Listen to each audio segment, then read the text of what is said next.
ask her plenty. I'm sure she I have has a question. I've got more questions. Okay. I'm going to put this bag down. Sure.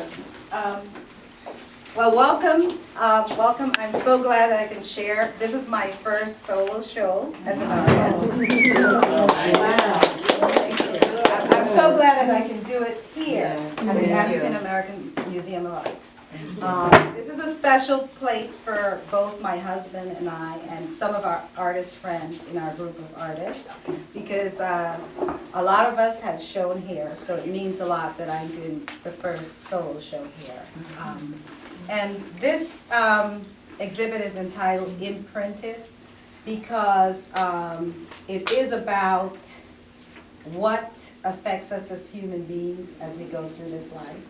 So for me, it started with one piece, and I'm going to go as it progressed with the progression of this body of work to shape. So it started with the piece, the smallest piece on the wall there, called A Scream. And for me, that was an interpretation, expression of what was going on in my son's life, because he was experiencing a lot of adverse reactions from society. And this happened to him from the minute he started in the school system. And I don't know if it was an angel or a ghost, but one woman stood up to me and said she saw him in his, I think he was in a stroller, he was walking around, and he was about 3 years old. And she says, is he in school? Because he was always big for his age. And she said, and I said, no, he's about to go into school next year. So she said, watch your little boy in this, we're in New York at this time, watch your little boy in the school system. And I had no experience with that in my life, with my brothers, with no one. So that was kind of, it hit me, but it didn't really hit me because I had no experience with it. And so that's a reaction to his experience in the school system, what he went through as a young black boy. And that was A Scream. It's reflective of Edward Monk's The Scream, which I know has no connotation of what that is about, but the visual of that piece impacted me to do that piece. And then the next piece was another reaction to young girls. So I said I couldn't do boys without reflecting on what happens to the spirit of girls in this society as well. So that is called Hear Our Prayers. And that reflects abuse, sexual abuse, and other things that are going on in that realm. And of course I went to the other piece, which is Contemplating Poverty. This is the little piece on this side. And so it started with these small pieces, and then it manifests itself into the sculptures, the 3 sculptures you see on the floor. And the boy is a reflection of something that is dear to my heart, my brother, who was murdered. So in my experience with him, I couldn't understand why whenever I saw a little brown boy, for some reason that looks like my brother, I got sad. But this is why he was alive. But it was not until he was passed away that I connected why I was so sad with a little boy imagery in that sense. So that is an homage to my brother. So now we go to the slavery pieces, which the first sculpture on the floor represents, it's really, the piece, it's called Walls. And these are barriers to our success as human beings of color. And so I started with the first wall. I wanted to do doors, but that didn't really feel like it would express what the whole slavery system was, because it's not like something that's done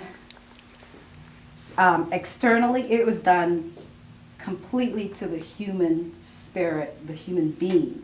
So my walls in the slavery system is represented by the being themselves, the father figure, the mother figure, and of course the child figure. And they're done in the triangular form. In order for them to stand, they have to stand together. This piece doesn't stand up by itself. All three of them are holding each other up. And so that's why it's in a triangular formation, because that is one of the strongest bonds, the triangle. And the figures are represented without feet, because in this system, there is no grounding of the figures. The figures are deliberately kept without firm foundation to this land, or the South America, wherever we were taken to be workers, chattel in this system. So we did not have firm foundation as most immigrants who came to America. I'm looking at this as for America itself. And so they're not on firm standing. And of course, the first figure is stolen heritage, and that is the male figure. And why he's represented this way, of course, representing being bonded, but I didn't have to show you him being bonded. And the burning through the heart is because in the breaking of the male figure, it's really mostly the breaking of the soul for the male's figure in the slavery. And as we go to the woman, which is the raping of our wealth, because in any society we know, and any system where you had wars and conquering, of course the women are the wealth, because they're the future of the whole civilization, that race, that culture, whoever it is, it comes through the woman. So in the slavery system, each child was given a price. It wasn't her child, it was the slave owner's child.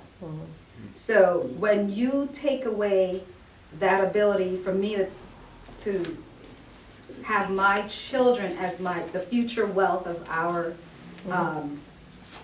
race, our family, our culture, whatever it is, you are actually raping the wealth of that society. So, and she's also on her knees even lower than the male figure, who is standing still, because there is still that in the family unit. He is still being the strong male figure despite the system. But as the woman, you know what the female went through in that system. So that's the raping of the wealth. And then the child figure, of course, I don't know if you could ever think of what a child went through in this system, where you are not, your father is denigrated, your mother, and now how do you express yourself in that system but about a silent scream? So that piece is called a scream as well.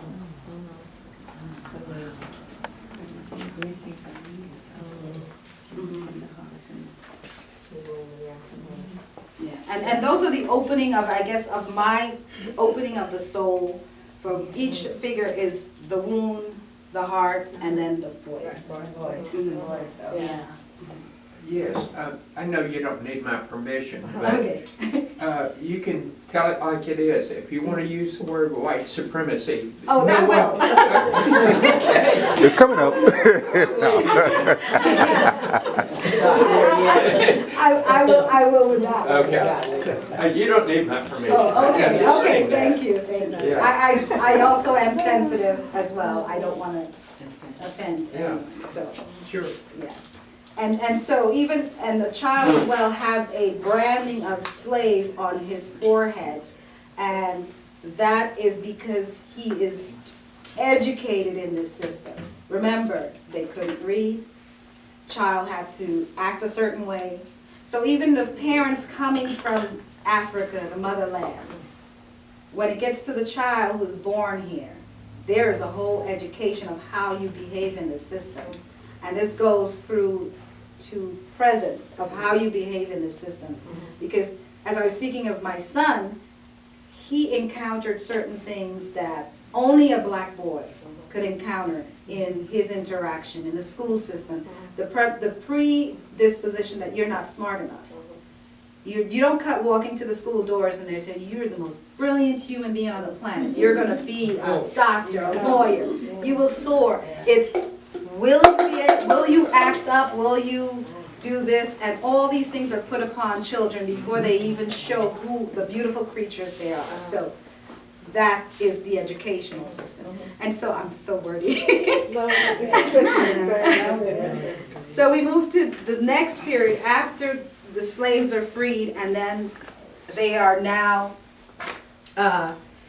getting sort of their footing in this land. You know, they're starting communities, they're getting into politics, you know, the whole Reconstruction, and then the Jim Crow period, where there is a constriction of, you gave them the freedom, now you saw that they can actually survive and become, you know, active, successful members in the society. So there's now a restriction, a pushback that we can't have it.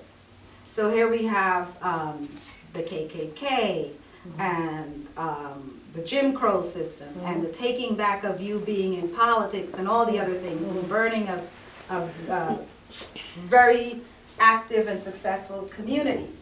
So this is, where am I? Lost my thought. Planting roots under white supremacy. So as you can see, the trees, there is roots, there is growth, but then